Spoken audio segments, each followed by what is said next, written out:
Bueno, como os decía, es un placer estar con todos vosotros y nada, vamos a hablar hoy un poco de todo lo que corresponde al ejercicio físico, al deporte y los beneficios que esto tiene, todos lo sabemos, pero bueno, como que hasta ahora parte de esos beneficios venían a nivel del aparato locomotor y lo que sí, y en las últimas épocas se ha determinado, es que, bueno, pues sabemos que el músculo es, mejor dicho, todo el sistema locomotor, todo el aparato muscular, ¿no?, que nos tiene todo el cuerpo, es el órgano metabólico más importante de nuestro cuerpo, ¿no? Por tanto, beneficios del ejercicio en el aspecto metabólico. Por otro lado, en esta época, sobre todo la época que estamos viviendo post-pandemia, ahora se está hablando muchísimo y se ha ahondado en el aspecto inmunológico. Bueno, pues entonces igualmente, ¿no? En el aspecto inmunológico. Y, por supuesto, también en el aspecto emocional. Todos esos pilares tenemos el placer de hablarlo con Pablo Escribá, que os lo quiero presentar. Pablo Escribá es fisioterapeuta, es osteópata, es médico y es filósofo. O sea que encima tenemos en muchas ocasiones, cuando hablamos con Pablo, que yo tengo el honor de estar muy encima, muy en contacto con él, pues me sorprende muchísimo, ¿no?, de estas conexiones que él muchas veces nos hace de los aspectos más físicos a los metafísicos, ¿no?, y a los filosóficos. Entonces, bueno, la verdad es que es un honor escuchar siempre a Pablo. Pablo, buenas noches. Buenos días para otros compañeros que tenemos por aquí, veo por ahí Bolivia y un montón de sitios que veo que hay, Uruguay, un montón de sitios. Pablo, Buenas buenas, noches, buenas buenas. noches a todos, buenas noches Luis.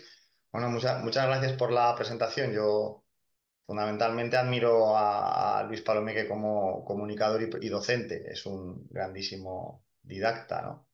Entonces, bueno, yo creo que ahí hay una admiración mutua y por eso podemos trabajar juntos.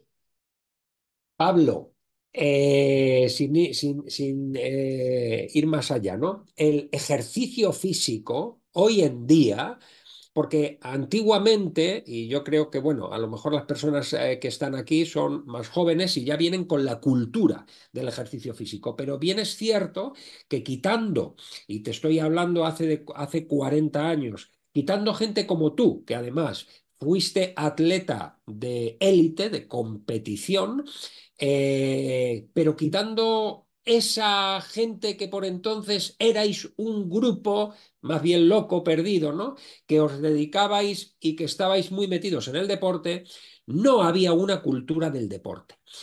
¿Cuándo se empieza o por qué se empieza a ver la importancia del deporte en la sociedad actual? Bueno, es que ha cambiado mucho el enfoque en los últimos 20 años en tanto en cuanto hoy en día, por ejemplo, todos los paradigmas de reposo, de mantenimiento de funciones vitales mínimas, se ha visto bueno, que son contraproducentes, que generan efectos deletéreos, perjudiciales. Y por otra parte, se han visto que si analizamos los factores de riesgo de muerte por cualquier causa, lo que se ha visto es que los sujetos que son capaces de mantener un ejercicio físico a elevadas intensidades y mantener un consumo máximo de oxígeno adecuado, son personas que tienen aproximadamente una reducción del riesgo de un 500% de muerte por cualquier causa. Entonces, claro, al final se ha visto que realmente el ejercicio incluso ejercicio realizado con una cierta falta de rigor científico, aunque si se hace de una manera científica y sistemática es mucho mejor. Tiene efectos muy beneficiosos. Sí que es verdad que hay algún efecto asintótico, un efecto deleterio si se hace en exceso, y es muy importante pues, controlar la cantidad, los momentos, las recuperaciones y las intensidades. Pero de cualquier manera, si lo analizas epidemiológicamente, tiene un efecto de reducción muy importante de muerte por cualquier riesgo.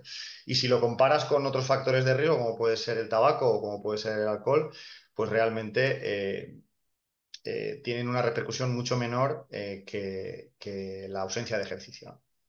Pablo, efectivamente. Entonces, ¿cómo es la cosa de esta persona típica de 40, 45 años que ha sido sedentario toda la vida y ahora, porque hay una moda, me voy a hacer CrossFit?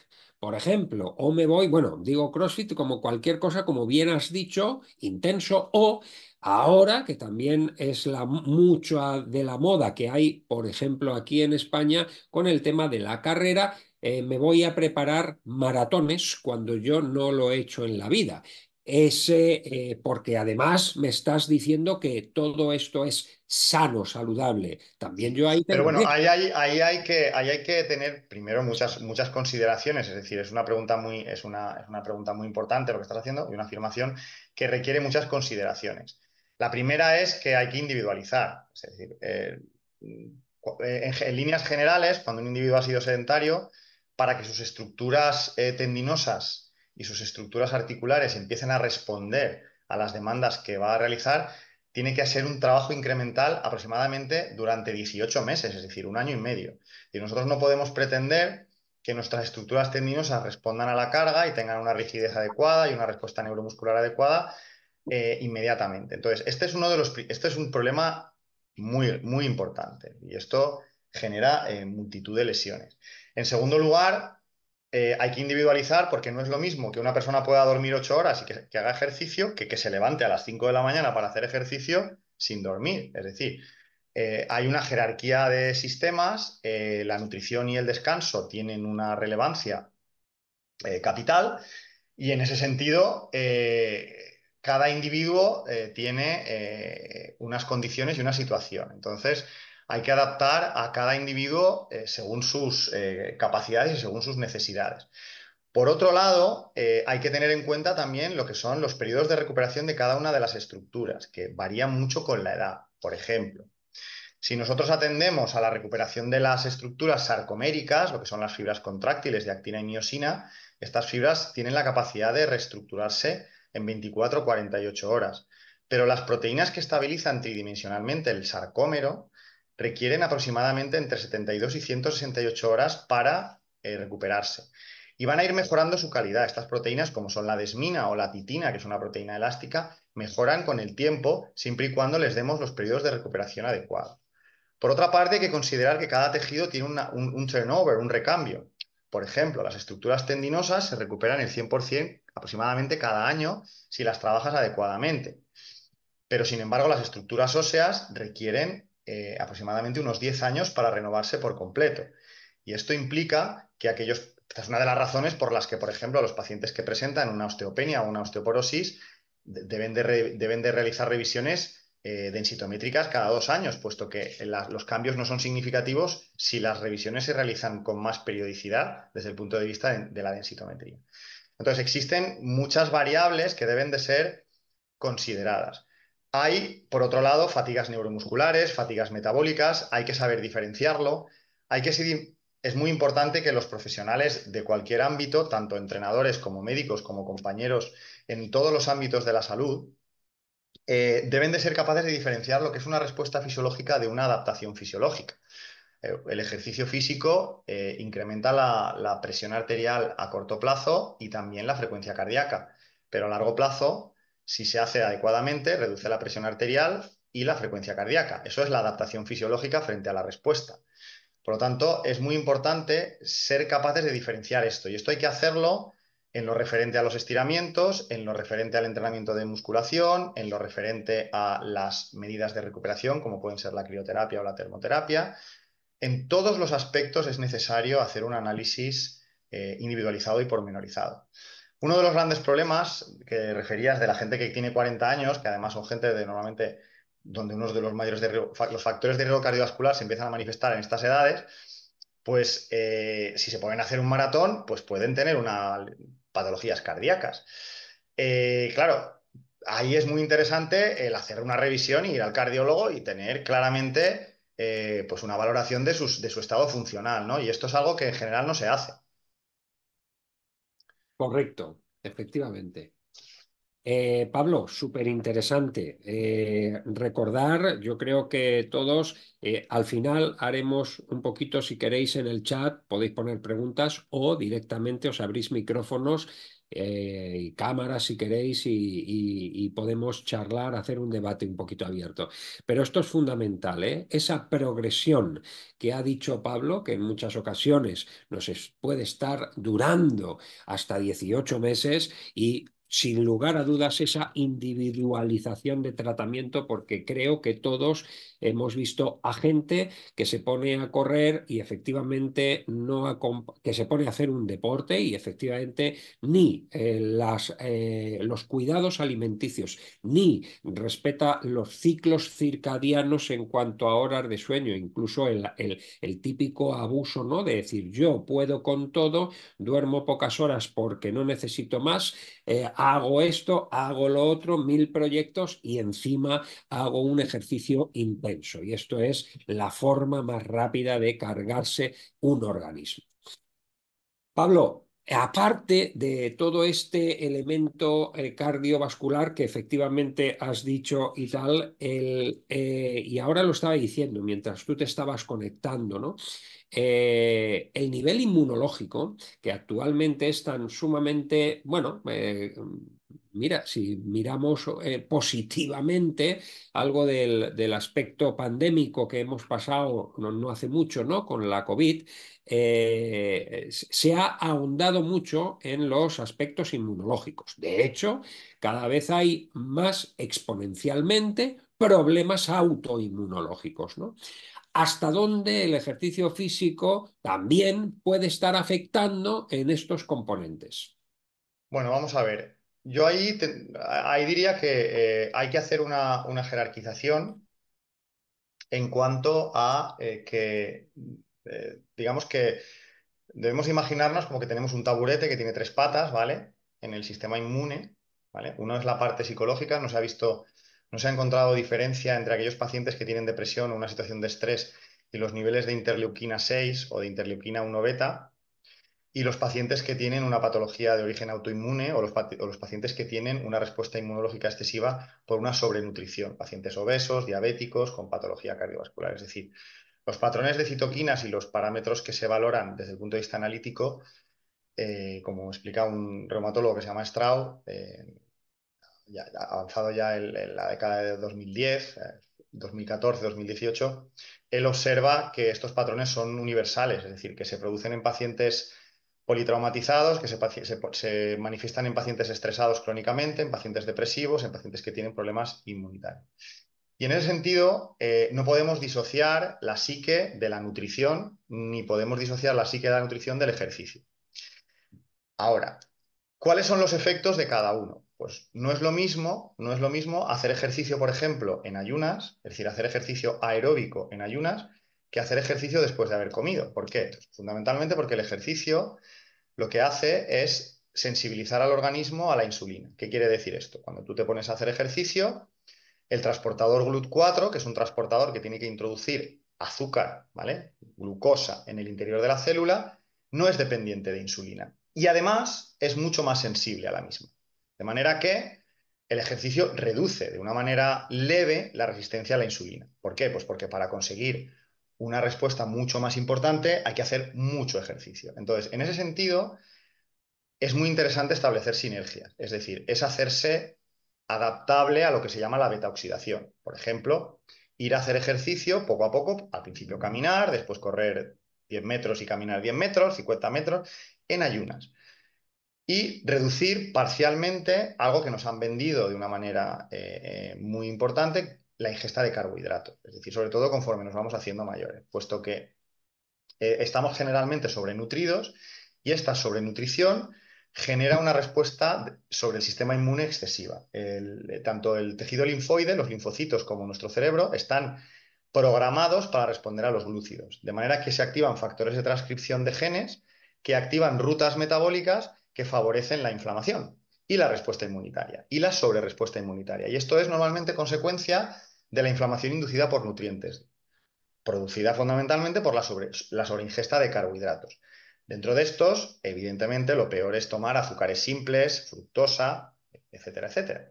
Pero aún así, si lo tenemos que poner en una jerarquía, es también muy importante cuándo hacemos el ejercicio. Por ejemplo, los ejercicios aeróbicos es interesante hacerlos a primeras horas de la mañana.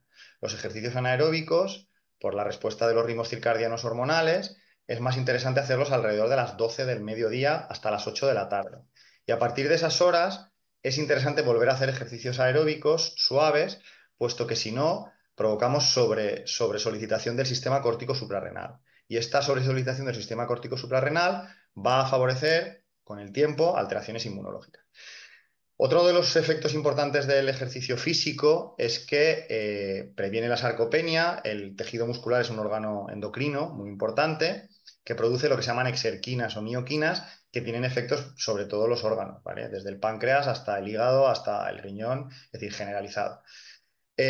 Insistiendo aún así en que es muy importante controlar muchas variables, sobre todo en las intensidades, las frecuencias cardíacas, los días a los que se trabaja la intensidad, que deben de estar espaciados. Por ejemplo, para regenerar tendones a intensidades elevadas necesitas aproximadamente 72 a 168 horas, dependiendo de la edad, y para regenerar el músculo completamente también. Entonces hay que jugar con estas variables y explicarle muy bien al paciente, aunque sea joven, cómo tiene que periodizar. No es lo mismo periodizar a un chaval de 17, 18 años que produce pues entre 7 y 14 veces más colágeno que una persona de 50, que a una persona, por ejemplo, como tú o como yo, de 52, 53 años, que requerimos un periodo de recuperación importante para poder mantener nuestras estructuras, ¿no?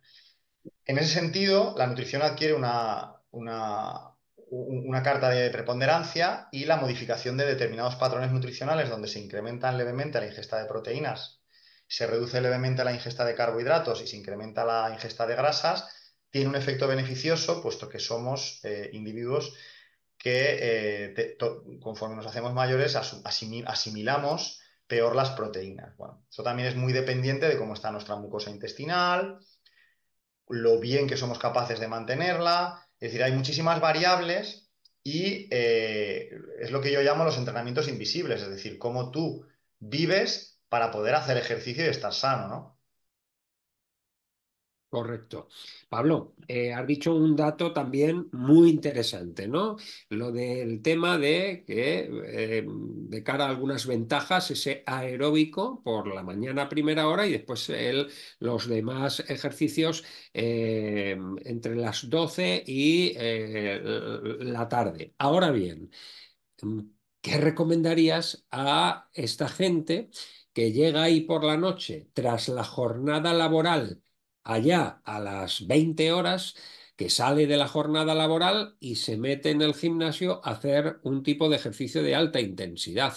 Esto va a tener repercusión muy posiblemente en el eje HPA y repercusión en, por ejemplo, en el sueño y alteraciones de sueño. Sabemos que a largo plazo nos va a generar procesos de neuroinflamación incluso, ¿correcto? Sí.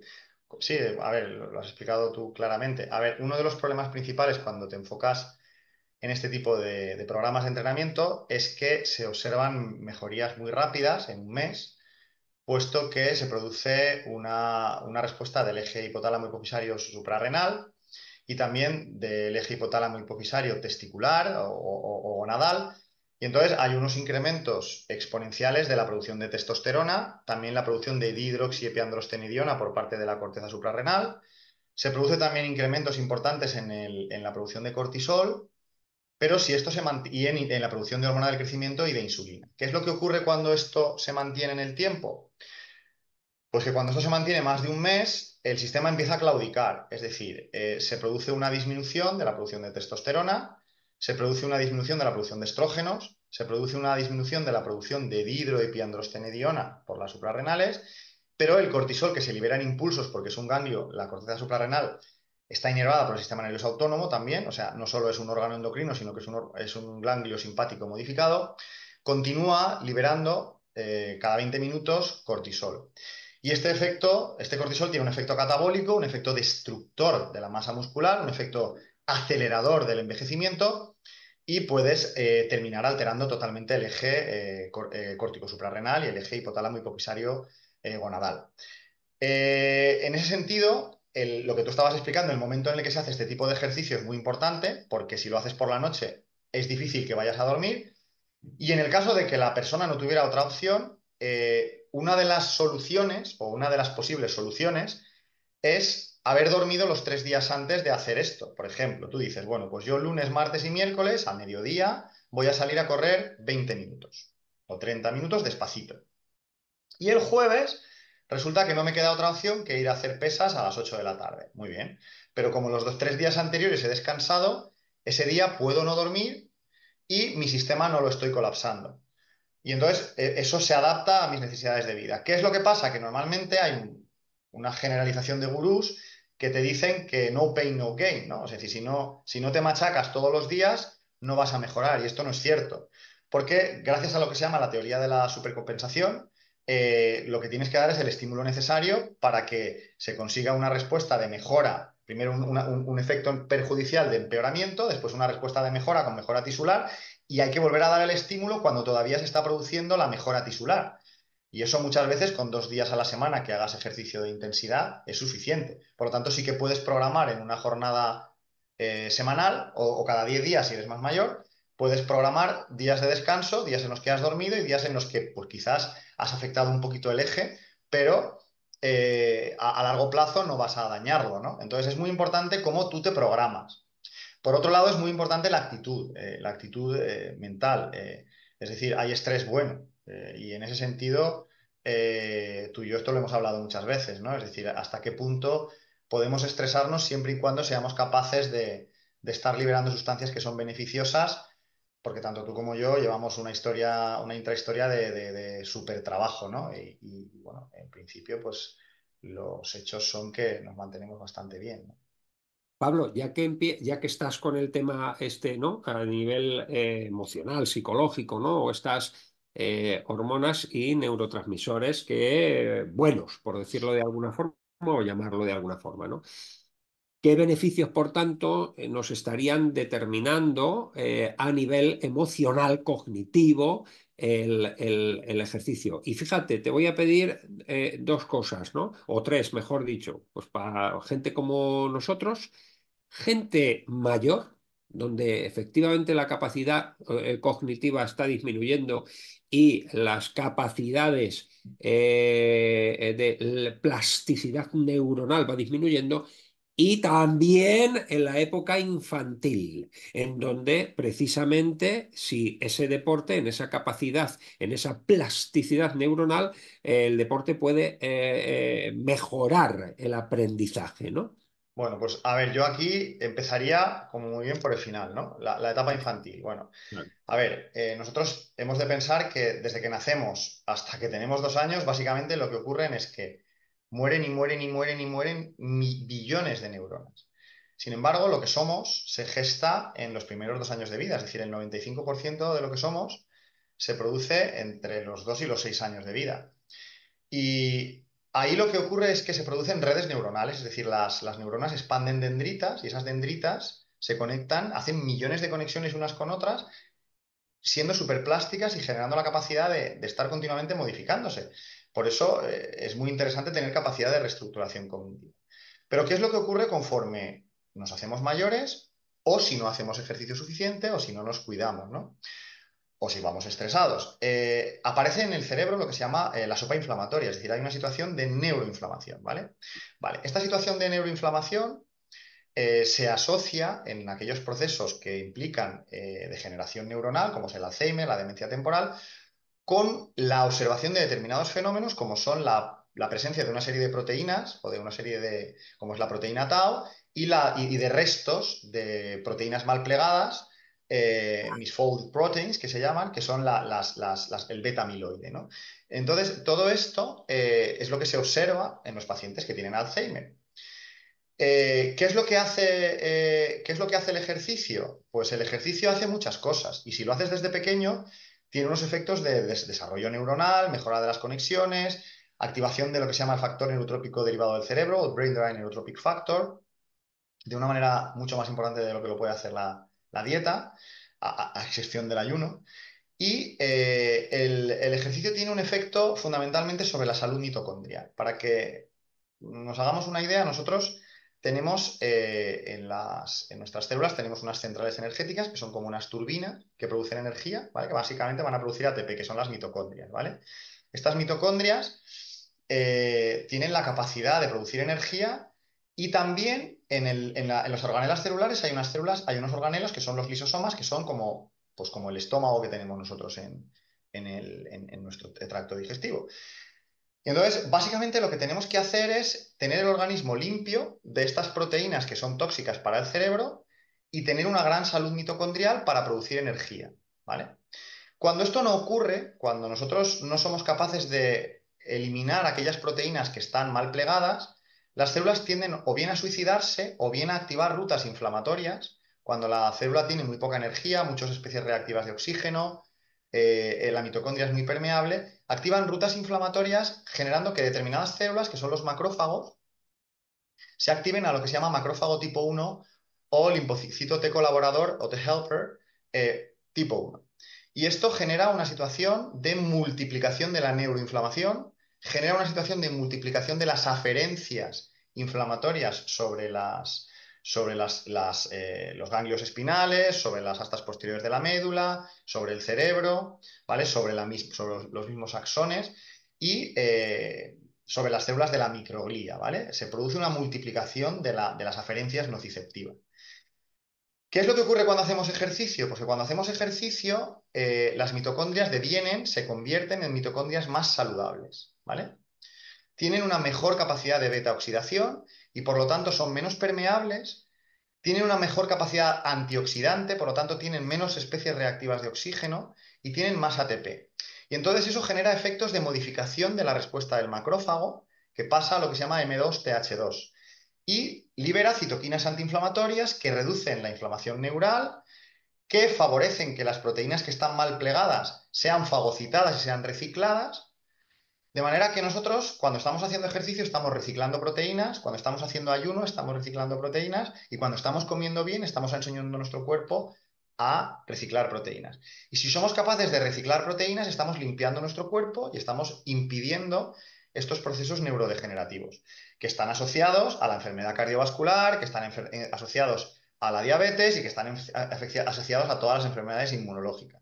En realidad es un patrón común, es un denominador común y lo que hay es, en función de determinados genes o determinados determinantes de epítopos sobre las estructuras proteicas de cada una de las variantes genéticas de diferentes humanos, pues que nuestro sistema inmune se va a dirigir hacia unas proteínas, hacia las de la articulación o hacia las de la tiroides o hacia las de la médula, para una esclerosis múltiple o para una esclerosis lateral amiotrófica. Es decir, vamos a dirigir nuestra respuesta inmunológica desmedida hacia unas proteínas determinadas, pero la causa es muy general, la causa es bastante frecuente, es la misma.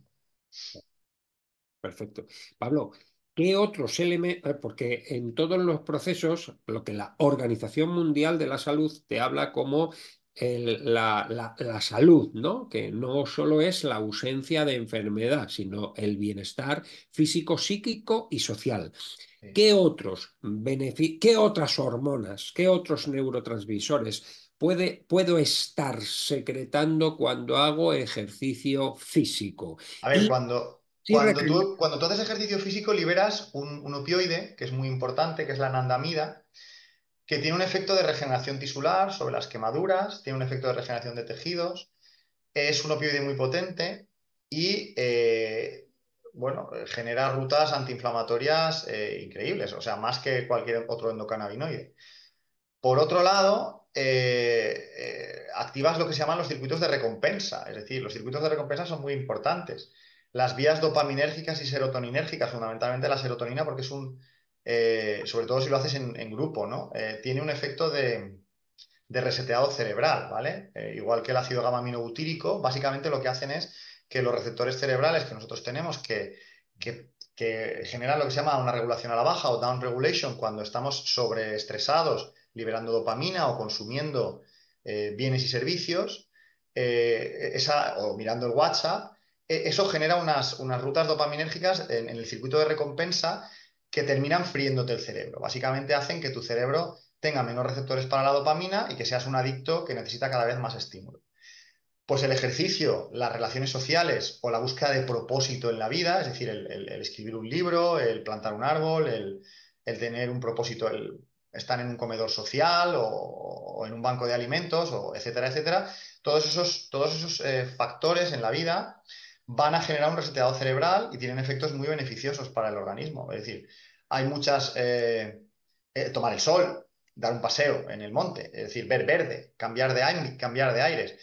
Y es algo que generalmente no estamos acostumbrados a hacer en esta sociedad. La gente está intentando cada vez hacerlo más, pero tampoco es algo que haya que hacer de una manera adictiva. Es decir, eh, mm, una de las cosas que a mí más me sorprende es ver a la gente caminando estresada. Es decir, irse a pasear para estar a gusto y los ves resoplando, caminando agobiados por la playa o por... Entonces, bueno, esto no tiene absolutamente ningún sentido, puesto que no consigue el efecto buscado, ¿no? Y entonces, hay que intentar ser conscientes, sobre todo ser conscientes de lo que uno está haciendo en cada momento, ¿no?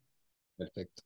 Y Pablo, por último, y esto yo creo que lo sabemos todos, pero creo que también puedes determinar un poquito más en detalle los beneficios que tiene, lógicamente, hacer este deporte o hacer deporte en un ambiente que pueda ser en bosque, que pueda ser al aire libre, que pueda ser al sol, bien, versus lo que tenemos ahora constantemente en academias, en gimnasios, etcétera, etcétera.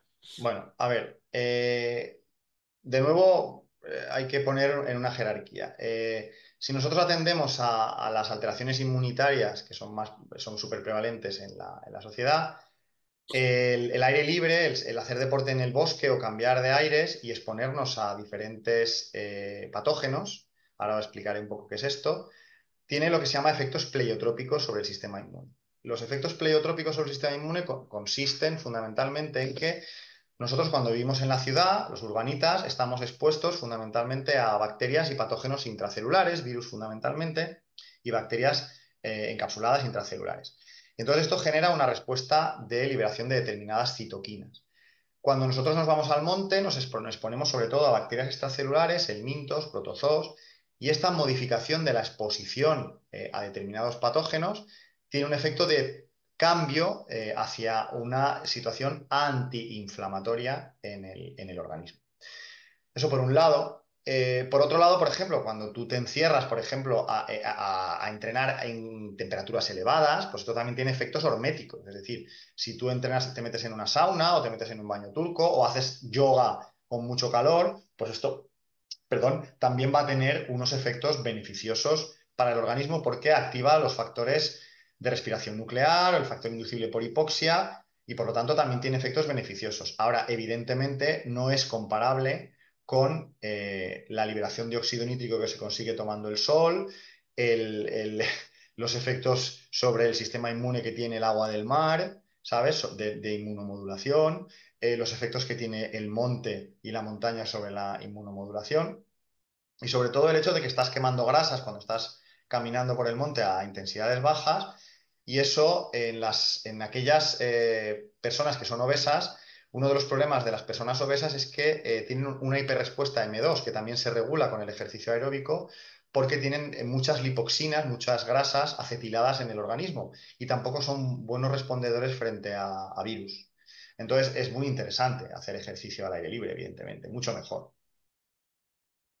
Fantástico, Pablo. Pues oye, yo creo que como resumen te podríamos determinar que, como todos sabemos, el ejercicio físico es maravilloso, pero que no solo es que sea maravilloso para un aspecto físico, sino que también a nivel metabólico, a nivel inmunológico y a nivel emocional es fantástico, ¿no? Tiene unas repercusiones que ya hay una evidencia científica al respecto. Y por otro lado también las jerarquías de sistemas. Siempre tú, además me gusta mucho cuando jerarquizas muy bien todo, puesto que pues a lo mejor efectivamente no hay que hacer un ejercicio específico, detallado, etcétera, simplemente para una persona eh, que se mueva y simplemente con que se mueva ya está consiguiendo algunos determinantes. También en muchas ocasiones tenemos que tener mucho cuidado con no frustrar a pacientes o a personas a las que estamos recomendando ejercicios, porque hay veces que determinadas personas con síndromes metabólicos, con alteraciones autoinmunológicas, incluso con depresión, como tú has dicho antes, el hecho de recomendar ciertos sistemas de entrenamiento donde para ellos es una cosa inalcanzable, llega a una frustración que estamos consiguiendo objetivos contrarios, ¿no? Entonces, como bien has dicho, jerarquizar e individualizar el sistema de tratamiento. Así que y también el tema de la recuperación, de tener muy en cuenta los tiempos de recuperación, porque dependiendo de la edad y dependiendo de factores como son la nutrición, como son el sueño, como son, etcétera, eso va a depender de cada individuo y por tanto cada individuo tiene que tener un entrenamiento totalmente individualizado. Pablo, muchísimas gracias. Gracias a ti, Luis.